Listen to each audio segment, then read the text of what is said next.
The Parashat this week is Vayigash.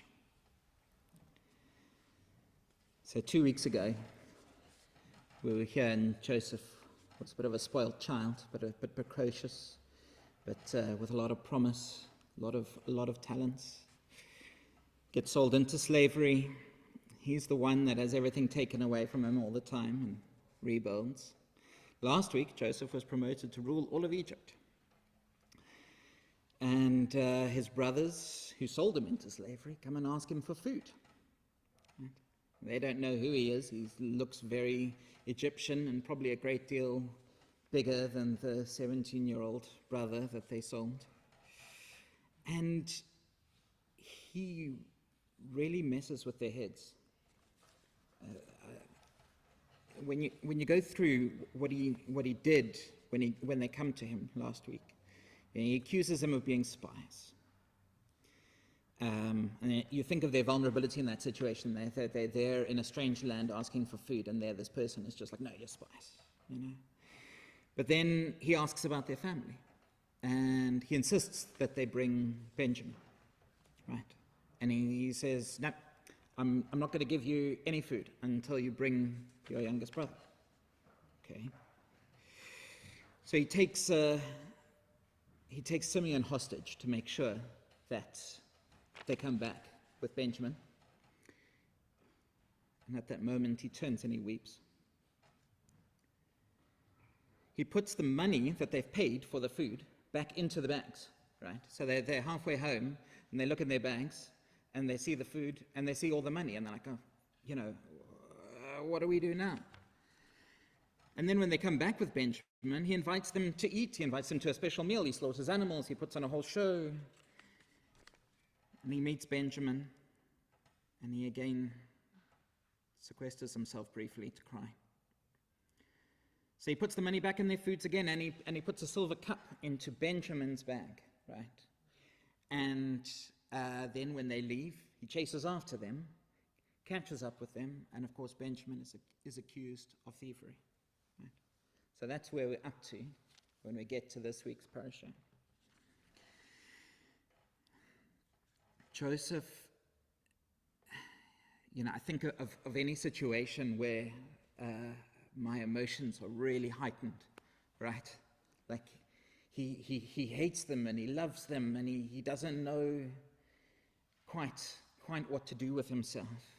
He wants to reconcile, but how can he trust them? How can he trust these brothers who threatened to kill him and then sold him into slavery and started his life in that direction? So he's torn, he's inconsistent, he challenges them, he pushes them to respond to him, to come back at him. It's almost like you see a little bit of the child he was there, and then something happens. And when that thing happens, Joseph reveals himself and says, oh, but I'm your brother, and, is my father still alive? And he says to them, but now, do not be pained, and do not let upset be in your eyes that you sold me here, for it was to save life that Elohim sent me on before you. So something radically shifted for him. He went from this sort of animosity and angst and high tension to forgiveness. So to find out what happened, we've got to go back 2 weeks to the young Joseph. In Parashat Vayigash, Judah is the brother who sells Joseph into slavery. Right. And then there's a little bit of a coda in the parasha, and Judah has a sort of moral descent. He goes and lives among the Canaanite women, right? So he's separate from his family. And the rabbis, the commenters say, see this as sort of moral decline on his side. And then there's this unusual story of Judah with his daughter-in-law, Tamar. So Judah had 3 sons, and Tamar marries the first, and he dies. And then, through the rules of levirate marriage, she marries the second, and his name is Onan, and you might know that story through other means. It's where we get the word onanism from. But he dies, right? And then he doesn't want to let her marry the third brother. I mean, this is a dire situation for a woman in those times, because if you were a widow, they always talk about the widows and orphans throughout the Talmud, and there's a reason for that, because a widow was an intensely vulnerable position, because men owned things. So you needed at least children to look after you, and she didn't have any yet. But he doesn't want to let her marry his third son, and he sends her off to live as a widow. And there's a whole story, but in it, she tricks him and asserts her rights in a very subversive way. And at the end, he's presented with the situation, and he goes, "Oh, she is more holy than I." Like that's in the text, right? So now we see a crack in Judah's armor. So then Parashat Miketz last week, they were faced with a situation. Simeon was held hostage. They needed Benjamin to come with to get food. And Judah puts his life on his line with his father and says, "I will hold absolute surety for Benjamin's safety, that we will bring Benjamin back to him." And that's what convinces his father that they can go back with Benjamin. And this week, Benjamin is accused of being a thief.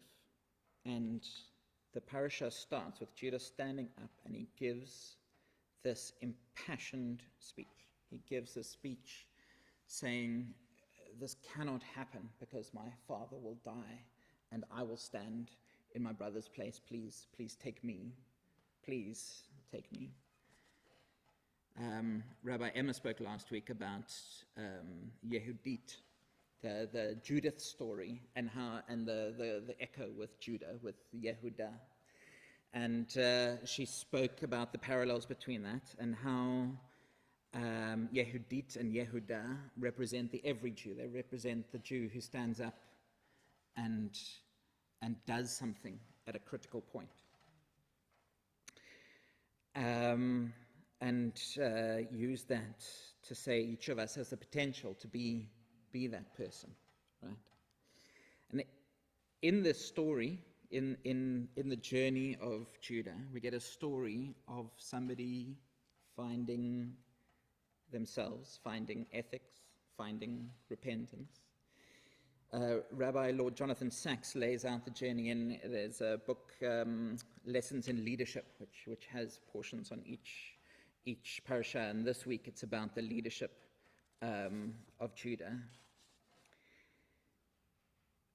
So the rabbis called Joseph Hatzadik, so the first tzaddik, the first truly righteous person, right? So this man, Joseph, is portrayed as this is who we should be like, right? He is the paragon of virtue in so many ways. But faced with this situation, with a broken past, with a fight in the family, with uncomfortable emotions, he couldn't bridge the divide. He couldn't repair the breach by himself until the very person who sold him into slavery stepped up and took some responsibility. And he does more than step up. Rabbi Dr. Wendy Zierler points out, Judah knows there is no way that Benjamin or any of the others stole that cup. He knows that somehow they're being framed. He knows that this is unjust, right? But he doesn't stand on his rightness. He recognizes the part that he is powerless in, and he still works to save his brother. So he accepts that certain things are outside his control, and he has so much right to be angry that they're being framed, to be angry that this is all wrong. And instead he sees his brother's situation and his brother's pain, and he steps up to that. There's a poem that's come up a few times from this bema, not from me, but over the last year it's come up a few times from another Yehuda Amichai. The poem is called "The Place Where We Are Right." From the place where we are right, flowers will never grow in the springtime. The place where we are right is trampled and hard like a yard, but doubts and loves make the world loamy like a mole, like a plough, and a whisper will be heard in the place where the house was which was ruined.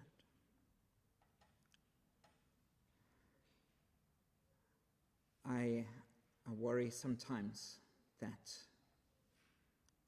we focus so hard on the aspect of justice that we're seeing that we can't do the effective thing, can't do the loving thing, can't do the ultimately best thing for our community, and just take responsibility as best we can and let go of those things that we can't control. Shabbat Shalom.